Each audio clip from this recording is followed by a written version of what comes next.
Good morning. So, 11 na. Kailangan ko na magawa ng lunch. Ang lunch namin is smoked ham with maple syrup. Tapos, gagawa na lang ako ng sides na mashed potato and then eggs. Ayun na lang.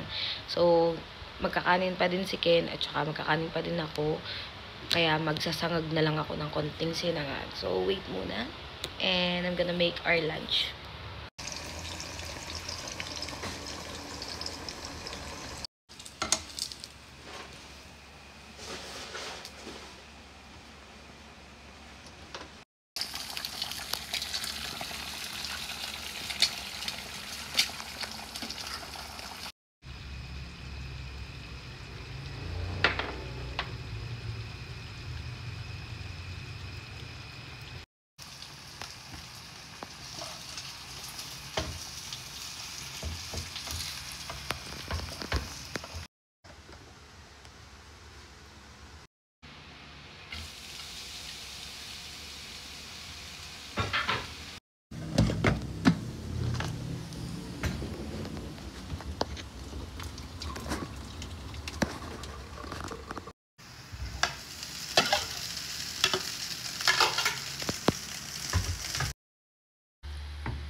Cheesy mashed potato, smoked ham, and then egg. Lagyan lang natin konting.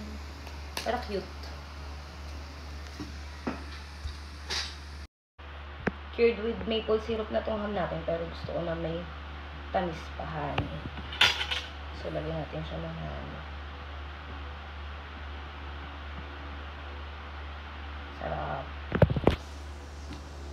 Tapos kain na tayo.